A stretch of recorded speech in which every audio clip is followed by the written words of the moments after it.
We had a short break, but we're trying to stay on track time-wise. We had a wonderful presentation from Richard Preiser and Sydney Alston, and now we are moving on to my co-organizer, who I have been working with for the past, I don't know, since 2016.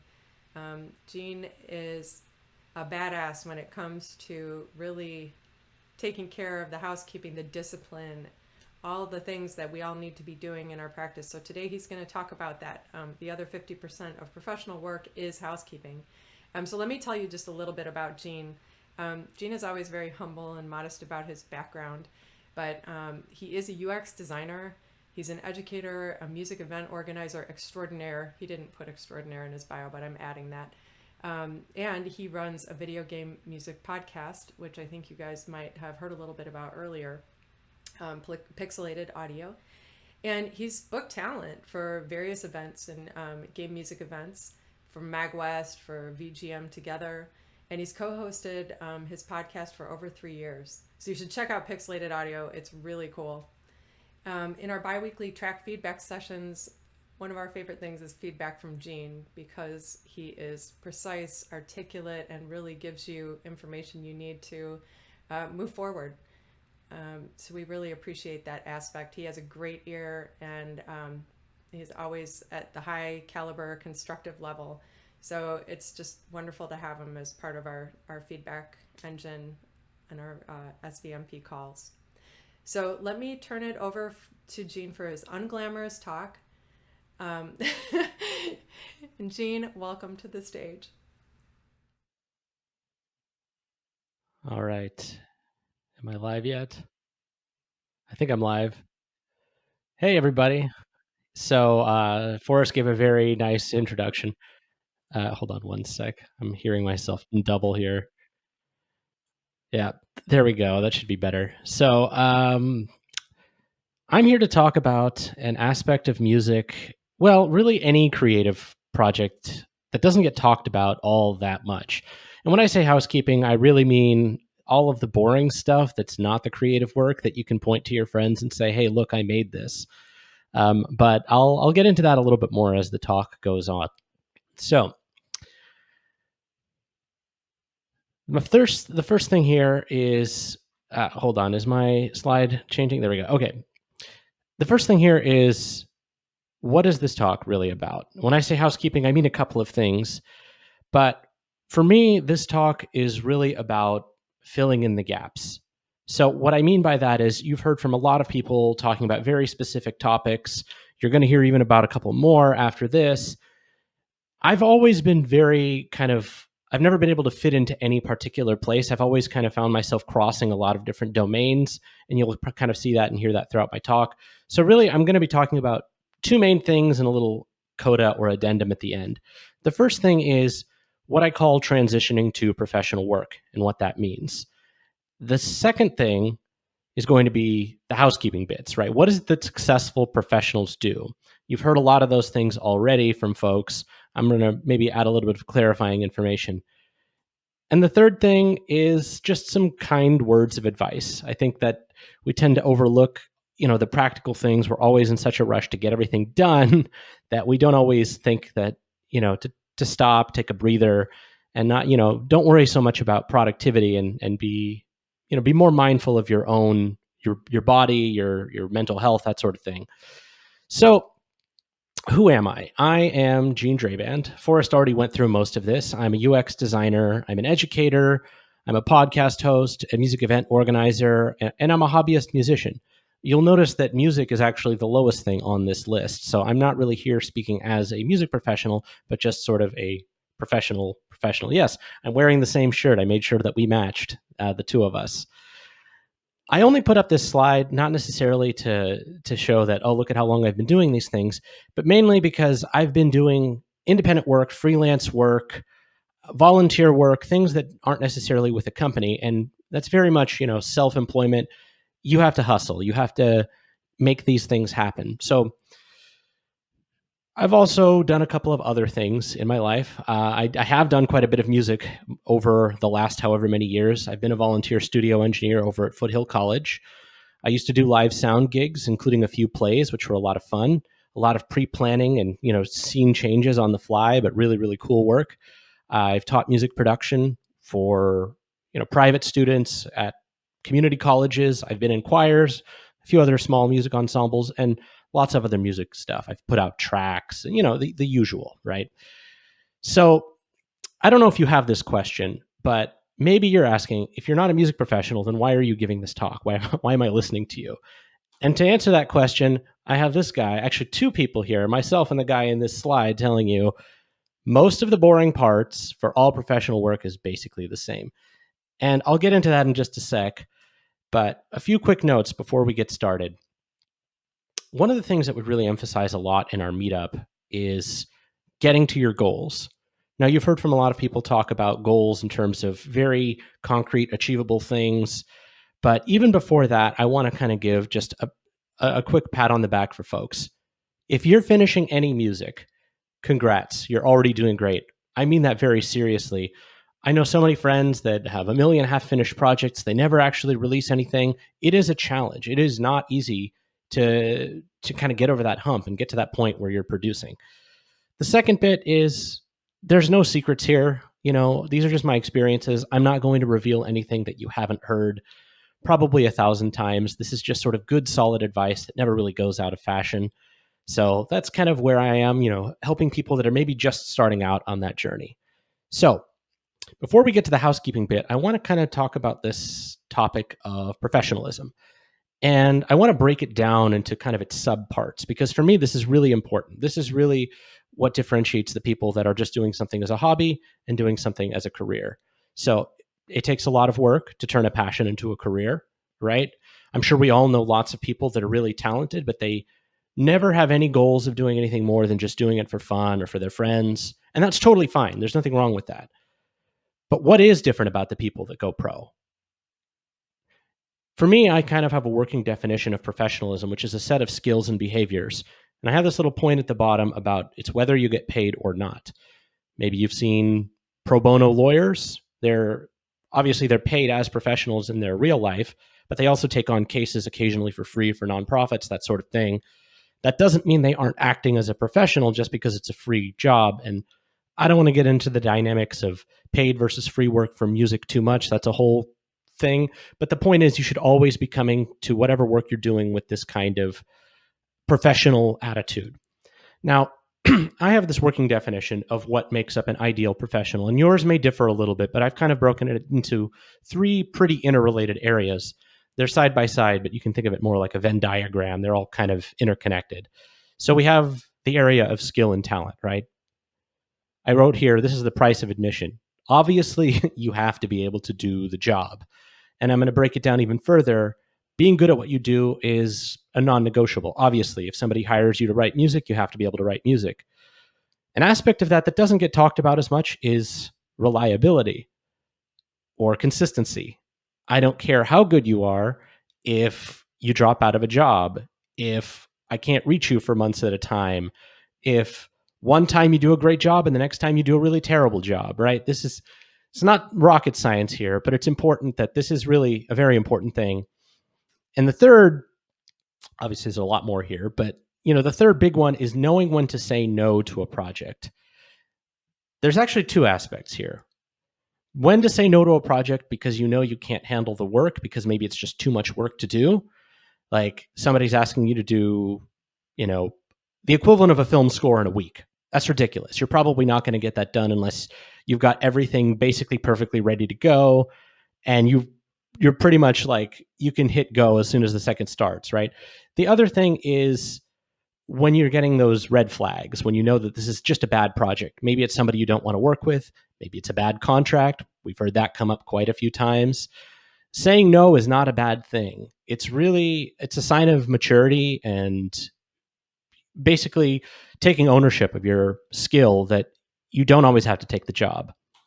The next area is one that I don't hear talked about in concrete terms, but I've heard so many anecdotes from musicians and artists over the years, this concept of problem solving. And, I mean, it should be pretty self-evident, but what I mean by that is obviously figuring out how to get something done. If somebody asks you, do you know how to do this? and it's maybe in a different DAW than you normally use? The answer is always yes. Of course, I know how to do that, even if you have to kind of figure a few things out. Kind of building off of that is being able to adapt when the situation changes. I've never worked on a project in my life of any kind where everything has gone perfectly according to plan. Literally never. Sometimes things go really badly and you just have to scramble and figure out how to make things work with whatever tools you've got. You know, your audio cable dies and you got to get sound to the stage, right? Or whatever it is. So being able to adapt in real time is what gets you the gig and often what keeps you there. And the third one, and this is something you've heard time and time again, is knowing when to do it yourself and when to call somebody. One of the biggest challenges here, I've talked to a lot of music producers.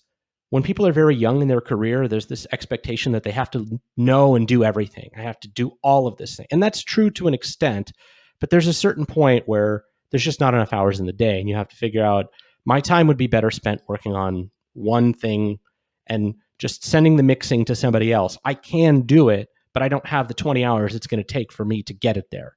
So you don't always have to do it yourself. That's probably the biggest theme of this entire talk is being a professional is not like, you know, being a micromanager and having full control over everything. It's knowing when to let go, knowing when to hire other folks. The third area is, for me, probably the most crucial. It's being easy to work with. And I'm just going to say, I have definitely worked with people that meet the two other criteria, but I would never work with them again because they have a terrible attitude or they're extremely just a pain in the ass. This is so crucial. Those working relationships, you know, you're spending hours of your day working together on a project. There will be disagreements, but if on a fundamental level you don't get along, you'll know for the next time not to work with that person. And there's a couple of things here. Obviously, this comes up a lot, right? You don't have an ego. It's one thing to know what you know, be confident, come in and be aware of what you bring to the table, but don't assume that everybody is stupid or that you know everything and you're there to just show everybody how smart you are. It's not a good way to start things off, and it's not a good way to build a working relationship. Being flexible, it's not quite the same thing as being adaptable. Sometimes it's just that they need you to do a little bit of extra work or some little tweaks or changes. And unless you've got it in your contract that you're only doing like 2 changes, you know, you got to be a little bit flexible here. If they're starting to ask you for something ridiculous, that's when you say, no, like, you're going to need to pay me more. We're going to need to revise the contract if you really want me to double the amount of work that I'm doing for you. I'm not going to do the same, double the work for the same pay. And the third thing, and this is so crucial, communicating regularly, even when you have bad news. I'm going to tell you, I've never found an experience where hiding bad news for longer has ever worked out. If you tell somebody something has gone wrong, the sooner they know, the sooner you can try to find a solution for it. Your musician that you were going to have dropped out of the project. Don't wait until 2 days before the recording session to let them know. Tell them when you found out, if it was a week ago or whatever. Nobody wants to be the messenger, but you have time to kind of smooth things over and get to a better working place. Now, the ultimate thesis here is really think about the kind of professional you want to work with, and the goal is to be that person. We don't always achieve it. Sometimes we find ourselves getting a little bit too crabby on a project, or maybe we are a little bit in over our heads. But, that doesn't mean we can't always be working towards this thing, trying to be really like more, how do I say it? Just always reaching for it. So how do we get there, right? What are the things that we need to be doing? And these are some more concrete tips and aspects. So this is the housekeeping stuff, the fun stuff. The first one I'm going to bring up is just this giant topic area of portfolios. You can call it whatever term you want, but really a portfolio, you need one. Just have one. Maintain it. Whatever it is, it could be a website, it could be a professional, if you're not music related, it could be like something like LinkedIn. Maybe it's a combination, SoundCloud, Bandcamp, Instagram, whatever it is, it's got to be up to date. And the exact format doesn't really matter. People just have to be able to get a good picture of this. And I'm going to be the first to admit, I personally hate updating portfolios. I don't like this work, but it's so necessary. And I'll tell you why. First, unless people are knocking on your door because they really want to work with you, people aren't going to find you. Second, it will often be many people's first impression of you. Maybe I heard a great song. I look somebody up. I don't see anything. I can't find the person. Right? I can't find their music. I can't find their social media. I can't find their contact information. Okay, I'm just going to move on. And really, the real reason why you're making a portfolio is it's really your opportunity to show off a little bit. And I don't mean like brag too much and lie and make things up, but nobody's going to represent you as well as you do. And that's the truth. You've got some people are going to write up great articles about you. Other people are going to maybe play some of their favorite tracks. But if you have an image that you want to present, it's all on you, really. Now, portfolios, I don't want to go into this, or into too great of depth, but one of the things that you don't really realize when you're creating one is what does it look like on the other side? I have interviewed and hired people in my UX career, and really the questions that always go through my mind are basically these. Okay, what kind of work has this person done? All right, so they have this skill. Oh, maybe they have this other skill. We're hiring for somebody that can do both of these things. Are they active in taking projects right now? Does this website look like the last project was 5 years ago? Maybe they're not so up to date. Can I find your contact information if I feel like you're going to be a good fit? And if it's appropriate, how much do you charge for specific services? I don't usually see that one so much, but I do on occasion, if it's like music teachers, things like that. Networks. You've heard about it a lot today. Networking, right? Build one. Build your professional network. Slow and steady. There's obviously a lot of things you can be doing. I'm not going to go into every single possible way of doing this. I'm just going to say the truth is your network is your greatest asset. If somebody sends me a great artist, I will hire them. I'm not going to sit around and say, hey, you know what? What if I know somebody who's like way better? Let me just spend the next 3 days trying to find the perfect. No, they're right in front of me. The person that was referred to me fits the bill. They're good. And so you have to build your network in order to be in front of people. The people that are going to recommend you to others are going to be how you get those gigs. And those networks are great for a lot of things, right? For meeting new people, new clients, finding project work, collaboration. And that's a big one. Oftentimes, collaborating with other artists is how you get exposure to larger audiences. If you feature on each other's tracks or projects, now suddenly you've got both groups looking at the project and you've got new people that like your music, those similarities. These last two are also very important, but maybe not as obvious. Mentorship is so key. Sometimes you'll work with somebody that you really just admire and you want to learn from them. You can either work with them sometimes informally and just through conversations, or like in the case of Suzanne, who spoke earlier, they work as paid professionals. You can hire them for their consulting skills. It's not always paid, but the point is you can have a formal or an informal mentor relationship and just general information. Sometimes you can't always Google what's the right amount of money to get paid for 10 minutes of music for an independent, like a short film. It's a hard question to answer because those things change all the time. So if you have a community that you can field that question with, that's where you're going to get the answer. So if you're asking too little most of the time, or sometimes too much, but I think that's rarer.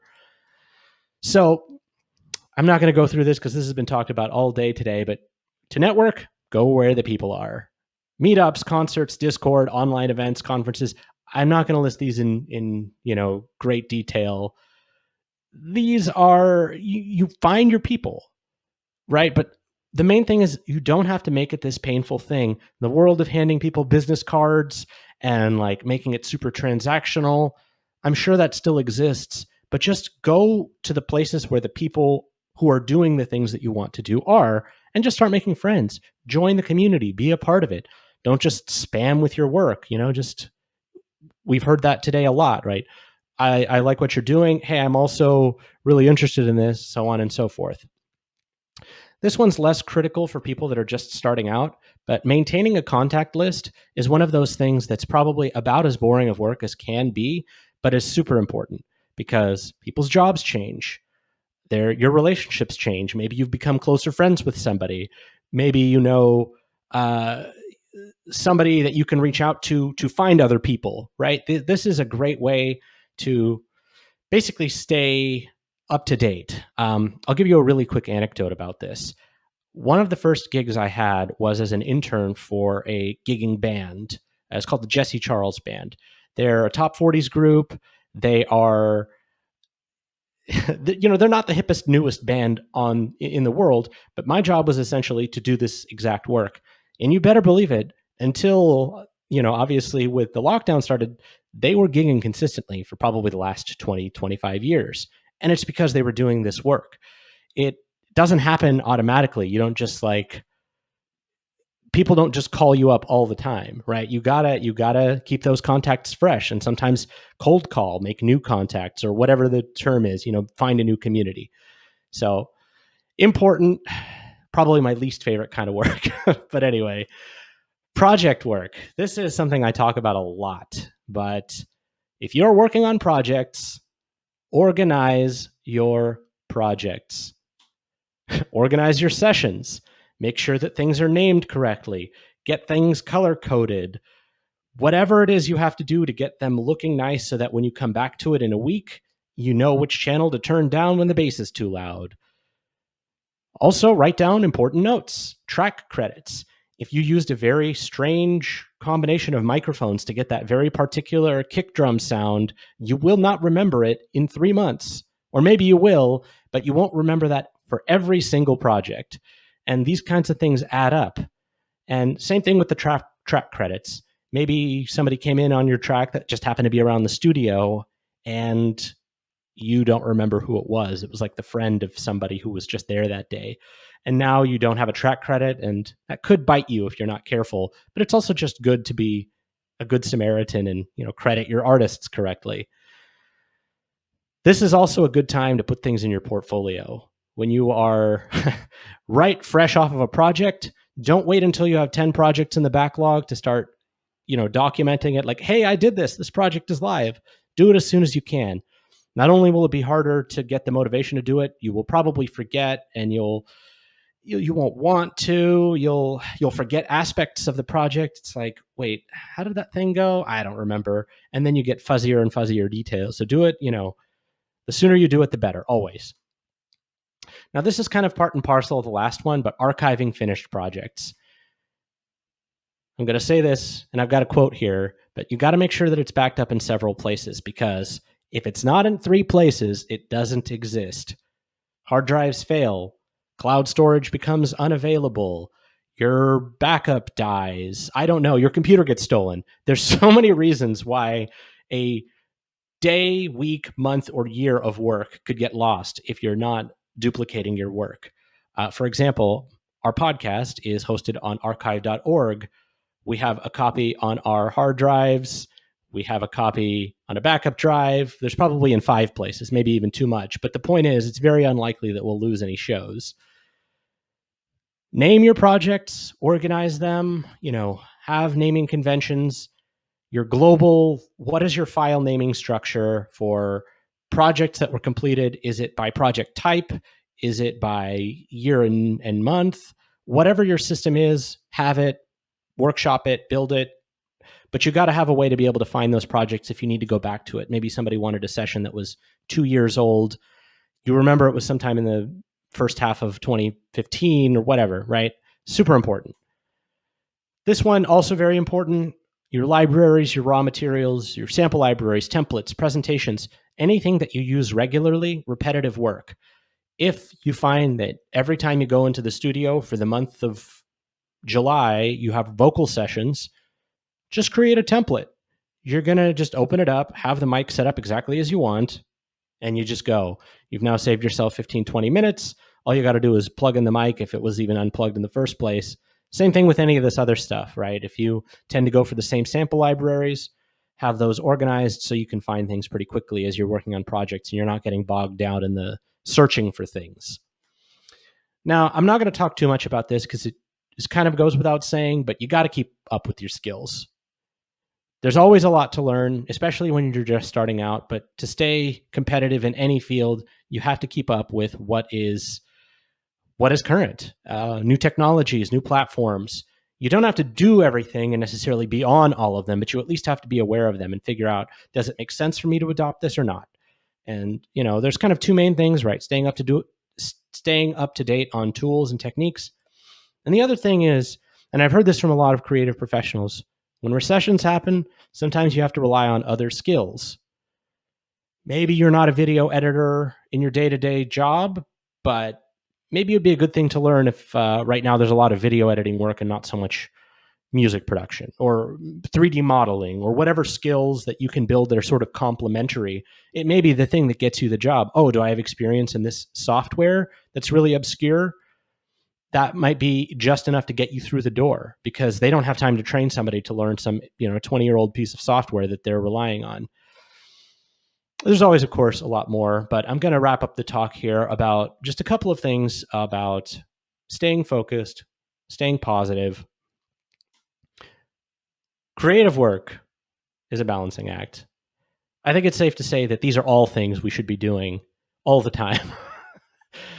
But the reality is that we're not going to be able to do all of those things. Maybe for a while my portfolio goes a little stale, or maybe I have a backlog of projects that aren't fully organized. That's okay. You don't need to beat yourself up over it. Just know that you can't let that kind of pile up forever. So the first thing is just have a system. When you're just starting out, it could be really simple, like a whiteboard, a to-do list, could be, a notes document or a checklist, whatever it is.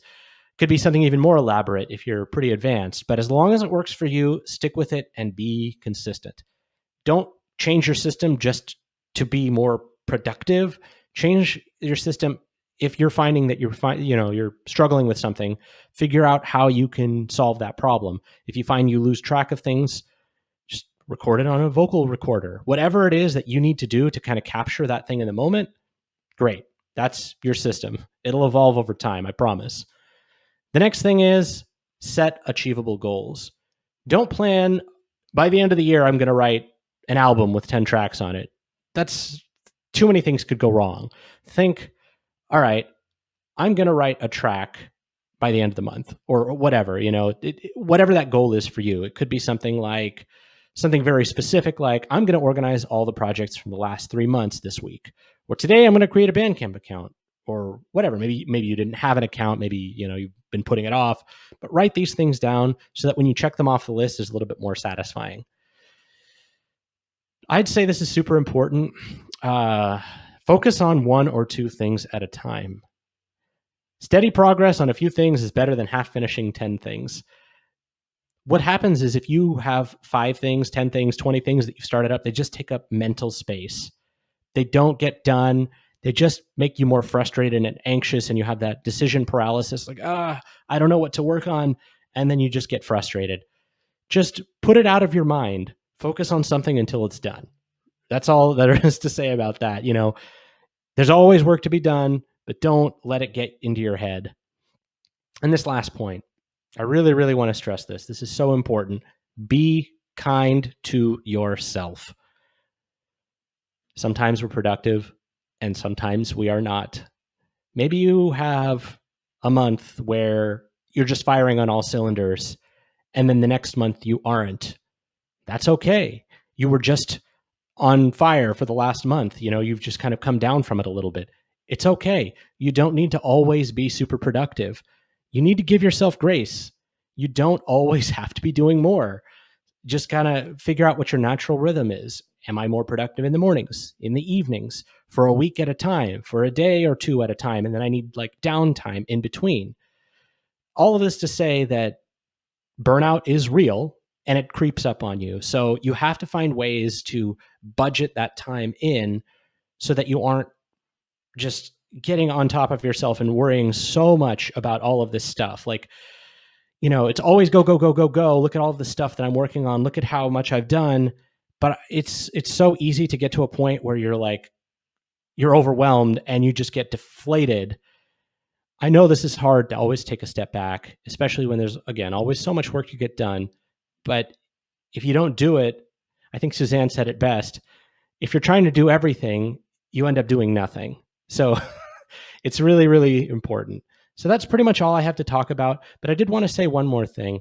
And this is a lot of the reason why this community exists. Ask for help when you need it. You don't have to do everything by yourself.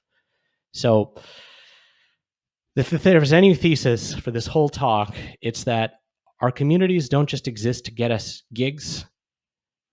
It's so that we can support each other as artists, so that we can achieve our goals. So thank you very much, everybody. That's been my talk. It's a little bit more on the foundational skills level, but I hope it's been of some value to folks. I don't remember exactly where we are on time, but yeah, that'll be it for me. You can bring me in. Hey, Gene.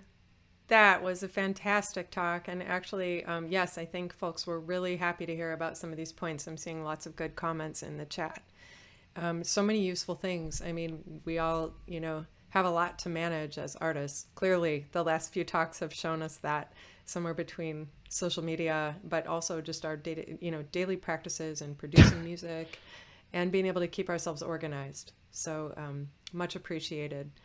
And yes, I think we're ready for a quick break before our next talk coming up from Brian B.T. Gibbs on building your brand. I think that's going to be a very exciting talk. So join us back here. Let me just check I'm correct on the time. I believe we will have this at 4:15. Yes, 4:15. We'll see you at 4:15.